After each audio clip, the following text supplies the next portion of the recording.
암은 이제 2명 가운데 1명꼴로 발생합니다. 의사들이 말하는 최선의 건강법에 보면 암의 싹을 자르는 이것이 너무나 중요한데 이걸 모르기 때문에 많은 사람들이 맥을 못 잡고, 그래서 이것이 얼마나 중요한지를 이제 2부에서 좀 아셔야 되는데, 자, 일본에 있는 이 책에 2011년 교토신문에서 이런 내용이 나왔어요. 암의 싹을 자르는 게 뭐래요? 저도 여러분도 하루에 5,000개씩 암세포가 생겨요. 근데 저는 제 면역력이 NK세포가 튼튼해서 암세포가 생겨도 얘를 오토파지 명령을 내려서 죽도록 명령을 내리는데, 여러분들은 면역이 없어서 얘가 오토파지 명령을 내리지도 않고 받지도 않아요. 그런데 수술과 항암으로, 방사선으로 면역을 싹둑 더 자르고 있는 거예요. 예. 자, 그래서 암의 싹을 자르는 면역의 중요한 기능 모르는 사람이 몇 프로? 제가 볼 땐 70%가 아니라 더 되는 것 같아요. 그래서 지금 내가 하고 있는 처치가 내 암을 없애는 건지, 암세포를 없애기 위해서 더 치명적인 독소를 넣고 있는지를 판단을 못 하신다는 거예요.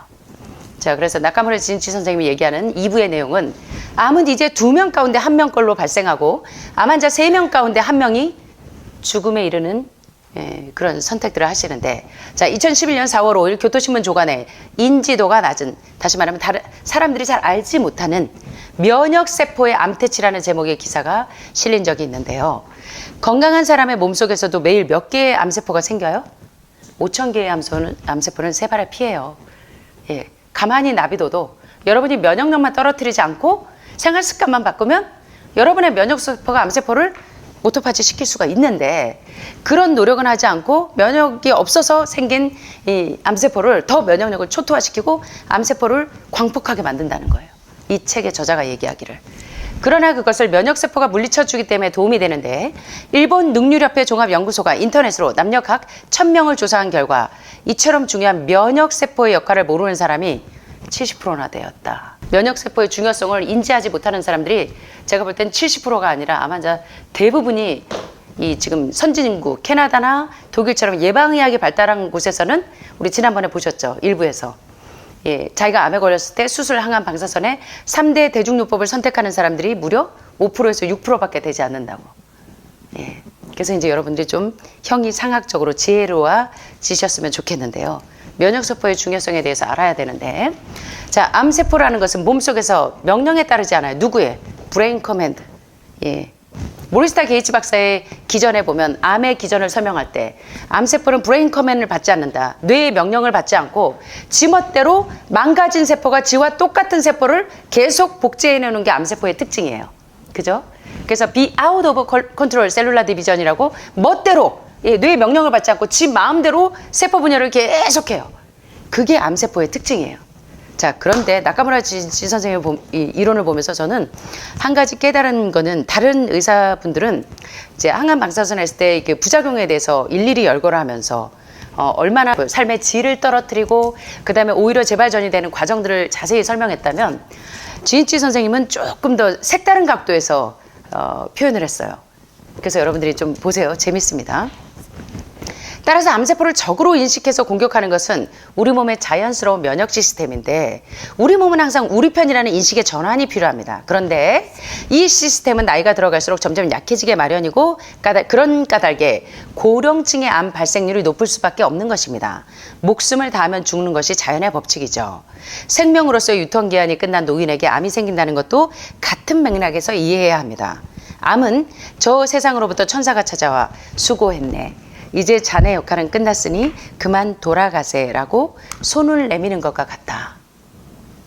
그러니까 진이치 선생님은 굉장히 철학적이면서도 이렇게 내려놓는 법칙을 좀 아시는 것 같아요. 그래서 자연의 순리에, 자연의 법칙에, 천연의 법칙에 순응하라는 의미로 이야기를 하시는데, 누군가에게는 인생이 피곤한 것일 수도 있고 보람된 것일 수도 있습니다. 모두 제 몫의 시간을 선물로 받아서 인생이라는 긴 여행을 해갑니다. 당연히 고단할 때도 되었죠. 이제 푹 쉴 수 있는 세상으로 가야 할 때니 천사의 손을 고맙게 잡아야 할 것입니다. 그런데 천사를 정중하게 대하기는커녕 배를 칼로 메스로 쫙 섹션해갖고 쫙 잘라내고 방사선을 쏘이고 항암제를 쏟아붓는다면 어떻게 될 것인지 생각해 보셨습니까? 예, 일부에서 암은 건드리면 건드릴수록 어떻게 해진대요? 순해진대요? 광폭해진대요? 광폭해진다고 배우셨죠. 암은 화가 나서 치밀어서 제멋대로 날뛰게 되고 당연히 엄청난 통증이 발생하지 않겠습니까? 그대로 두었더라면 아무런 갈등 없이 서로 공존하면서 대부분 편안히 죽음을 맞이할 수 있었을 텐데 나카무라 진이치 선생님은요. 암 환자가 3대 대중요법을 많이 하신 분들이 마지막에 굉장히 고통스럽게 죽어가는 걸 너무나 많이 보셨어요. 그래서 약물을 많이 쓰면 쓸수록 예, 마지막에 죽음이 너무나 예, 그래서 케어하던 사람들까지 고통스러워할 만큼 그런 것들을 많이 봤기 때문에 자연의 법칙에 순응해라. 예. 자, 일본의 명품 조연 배우로 유명한 이리카와 야스노리는 아실지 모르겠어요. 일본에 사시는 분들은 좀 아실 거예요. 2010년 7월 림프로 전이가 된 8cm의 크기의 직장암이 이제 림프에까지 8cm 정도 전이가 됐어요. 그 이후에 수술을 받았어요. 근데 림프 전이돼 있을 때는 거의 림프가 피부 밑에 애과 서해부 쫙 피부 밑에 다 깔려 있기 때문에 림프로 전이돼 있다 그러면 결국 신생혈관이 뚫린 거나 마찬가지이기 때문에 그럴 때일수록 메스를 들이대고 예, 암을 더 광폭하게 만들 게 아니라 그럴 때일수록 빨리 생활습관과 식습관을 바꾸고 암세포가 빨리 동면 상태에 들어갈 수 있도록 해독을 해 주셔야 되는데 해독은 암 전문가들은 다 뭐라고 얘기해요? 암은 뭐가 답이다? 해독이 답인데 여러분들 암에 걸리면 해독을 시키는 게 아니라 더 심한 독소를 더 집어넣어. 예, 더 심한 항암제를 더 집어넣고 더 집어넣고 더 집어넣으니까 암이 다 광폭해서 날뛰는 거예요.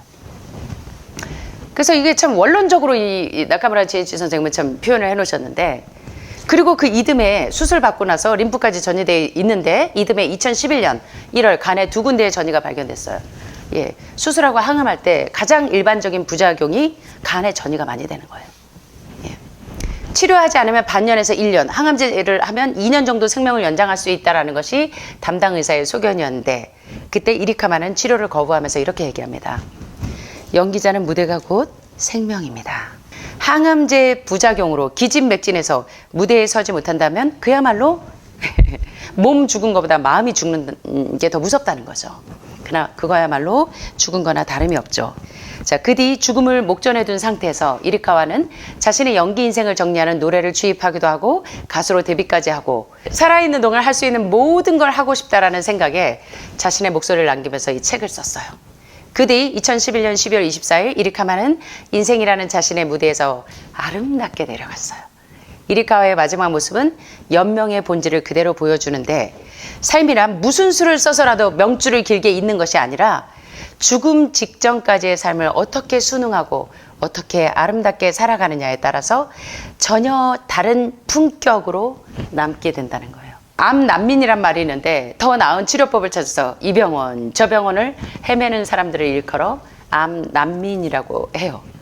더 이상 손 쓸 방도가 없다는 말을 들었을 때 수술하고 항암하고 제발 전이 안 되려고 항암합시다 방사선 합시다 해서 제가 수없이 보는 유방암 환자들 예, 유방암 1기에서 2기로 시작했는데 2년 만에 이제 재발 전이 안 되게 한다고 항암 30번, 방사선 30번을 했는데 림프로 전이가 되고 유방 절제할 때 림프를 절제하니까 6개월 안 돼서 림프로 전이가 됐고 그 다음에 또 전이 안 되게 안전하게 한다고 항암 30번을 더하고 방사선 32회를 더해서 총 항암 60회, 방사선 62회를 한 사람의 이제 차트가 여기 있는데 그분이 이제 2년 만에 처음에는 림프로, 그 다음에 폐로, 그 다음에 뼈까지 다 전이가 돼서 여기 왔는데 계속 저희한테 화풀이를 해요. 예.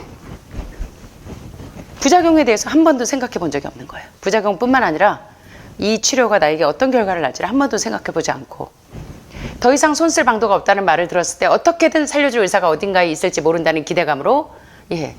오늘은 전라도로 피신 가고 내일은 경상도로 난민이 돼서 쫓아다니는 사람들을 일컬어 암 피난민이라고 하는 거예요. 그래서 이게 맥을 좀 잘 잡으셔야 되는데 맥을 못 잡으면 계속 암 난민이 돼서 다니시는 거예요. 평생.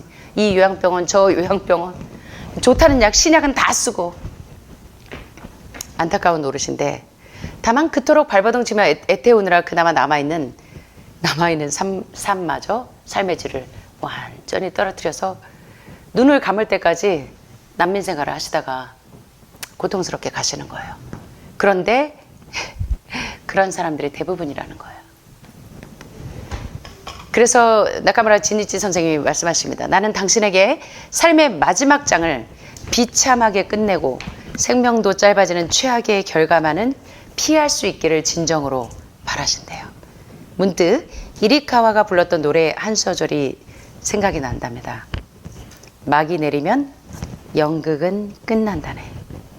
내 꿈은 연극이었고 이제 한치의 후회도 없다네. 하늘마을에서 여러분 버킷리스트가 없는 그런 삶을 사시기를 바랍니다.